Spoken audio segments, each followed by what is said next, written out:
What is up, guys? I hope you're well. My name is Mark, and today we're back with some more /entitled people. If you're new here, please consider hitting that like, that subscribe, and maybe that notification bell, if you enjoy the content, of course. And with that being said, let's get straight into today's stories. Much love, guys. Our first story is from Fell Into a Dark Hole. Brother is willing to risk a £1,000 fine being given to my parents to go outside. My brother, 16 male, was diagnosed as having coronavirus last week. Luckily, he didn't have a bad case, as he is relatively healthy in general. Where we live at the moment, if a family has coronavirus, the whole family has to stay inside the house for 14 days or risk a £1,000 fine. My brother has always been entitled, believing that what he says is always the law and his actions are always correct.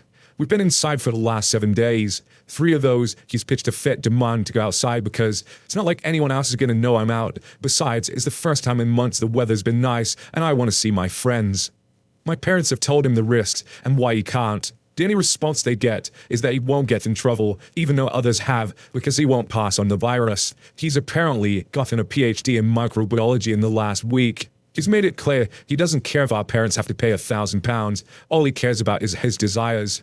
Even though we live literally 6 houses from a care home, specifically for the elderly, my parents are at their wits' end, and my mum's just threatened to cancel his birthday and his Christmas if she has to pay a huge fine because he can't listen.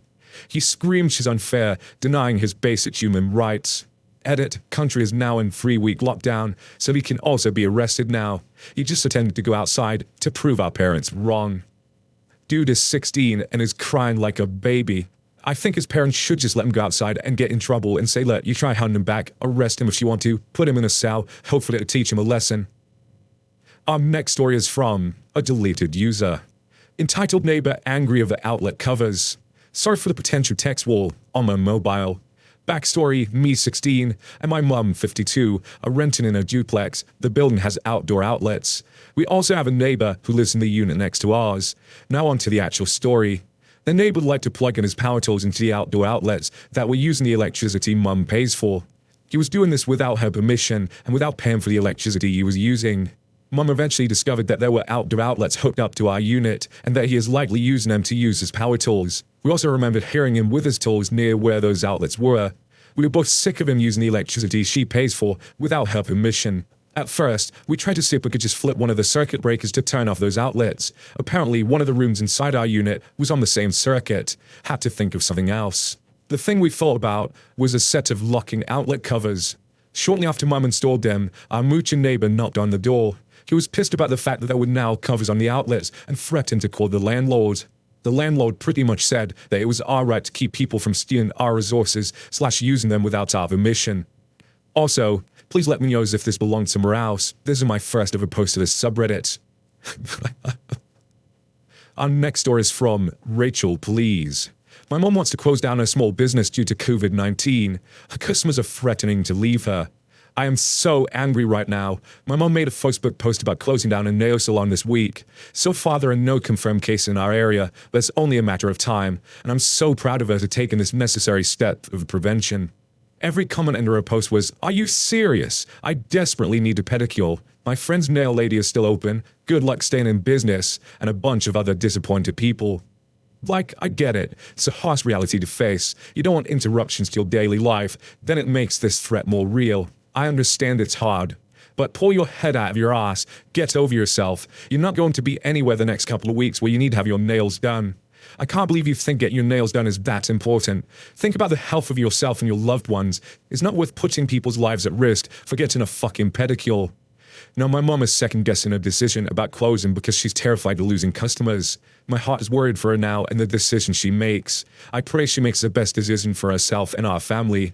She's diabetic, my dad's over 60, I'm 8 months pregnant, and my brother has asthma. We cannot afford to get this virus. Edit, I do want to make clear that she has an overwhelming amount of supportive customers that are applauding her decision to close. With just the negative responses that got me hyped. Since making this post, we got our first confirmed COVID case in our area. We're not effing around anymore. Our next story is from Helpfully Unarmed. EM demands that sick person is moved out of a hospital unit. Alright, first let me say this isn't my story. I'm a medical student, and one of my professors and I are doing a research together, so we have a very close relationship. I have a master's, and this professor was actually my advisor during it. She just sent me this story through text, like can't believe some people's cruelty. For context, we're in the middle of a very complicated time for health workers, especially NDs and nurses. My professor is an ND and currently is on the front lines of the infection. In my country, we had a few hospital units selected to treat cases only of respiratory problems, and she's one of the MDs on one of those particular units. This happened last night. Well, this unit's purpose is to diagnose and test cases of COVID-19. Most of the cases appearing were usually common colds, flus, or allergies. We expected that, since people always rush to these places when they get cold-like symptoms these days. And as you realize, the place was packed. However, a patient who had come in sometime before had symptoms that matched COVID, was waiting for the result of his exam. He was seated on a separate room and had a mask on, as precautions by WHO dictates. Let's make it clear that he wasn't in the same room as everyone else. After some time, the exam was ready and it came back positive. However, the team was prepared for that. His symptoms weren't acute, so he wouldn't need to be intubated, but he needed to be admitted as he did have major shortness of breath. Also, since there was a patient who tested positive, by law of the state we're in, we have to warn every member of the waiting room, regardless if the patient was there or not. Thus began the horror. While some people were apprehensive, they understood that they had not had contact with his patient. However, one woman didn't. This middle-aged woman got on her feet, held a kid by her arm, her child, and went to the counter, letting fumes out of her nostrils. She starts to have an argument with the nurses, saying that it was irresponsible to leave that person there, that this person was going to make them all sick and die, that a child couldn't get sick because she had a weak immune system, and demanded that COVID patient was kicked out of that unit. Now, I'm not aware of every bit she said, but it was around those lines. However, please remember that this unit was converted especially to treat COVID patients. Media says all the time that if you're sick, but you don't think it's COVID, you should go to the regular units. Otherwise, you should call a COVID line where they would tell you where to go. This woman clearly wasn't there because of an infection and was demanding the sick patient who needed a supplementary O2 to be kicked out of the hospital for the sake of her child. Oh well, that just made me lose a bit of faith in humanity. My professor was the one who called the authorities and had the woman removed. Also, I asked her if it was okay to post, and she allowed it. Cheers. And this is just going to be the beginning of these COVID stories. I reckon it'll get more and more insane as we get further into it. Stay safe, guys. Our next story is from Schenker Wolf. Who knew teenage sleepovers were so dangerous? My daughter had a friend over for sleepover last weekend. They're both 13-year-old girls, and it was all fairly standard stuff. Watch shitty movies, stay up late, eat too much junk food, you know the drill. Both kids seemed to have a nice time, and the visiting kid was nice enough for someone else's teenage child, and I really didn't think too much more about it. Until the friend's mother called me Sunday night, absolutely outraged over what I had done while her child was in my care. Was it allowing them to stay up too late? Was it the junk food? Was it the choice of film I allowed them to watch? No, my crime was far worse than that. Imagine the mother's horror when she discovered I allowed her child to, wait for it, drink tap water. Turns out only bottled water is acceptable for our family. Now, I know some places there are issues drinking tap water. We live in an area with excellent tap water quality, so it kind of baffled what the issue was.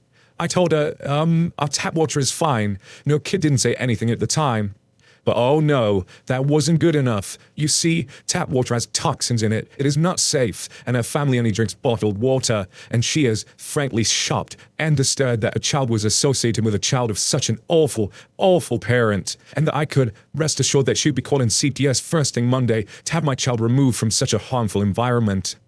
I was just kind of stunned and didn't really say anything, and she just hung up on me. I'd like to know where she thinks the bottled water companies get their water from. And second, we're in Australia, and CPS isn't a thing here.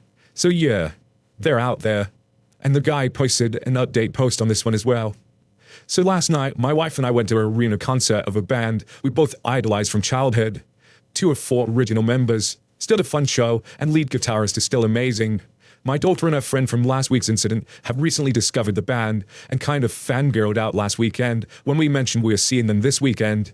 We were sold tickets by another friend who couldn't go, so we only had 2 tickets. If we had the means, I would have liked to take my daughter, but it didn't work out that way. So we bought a bunch of overpriced merch, as you do, including a t-shirt for our daughter and a matching one for her friend with a crazy bottled water mother.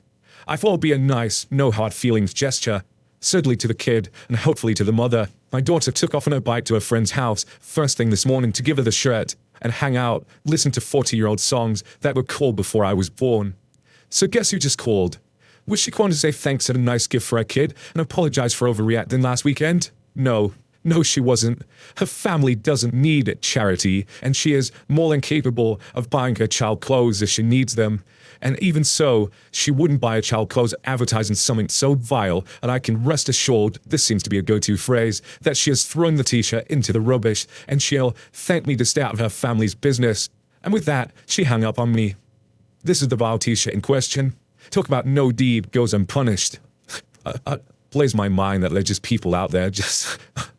What can you even say to these stories, man? Craziness. Anyway, guys, I hope you did enjoy these stories. I loved entitled people stories. It just reminds me of the craziness that's out in that world. I know it's a crazy word already, but you bump into these people. Thank you so much for being here. The time out your day. I hope you're truly staying safe out there. As I mention every time, it's crazy out there right now. Look after yourselves, because I need you watching my videos. Take care now. Much love. Goodbye.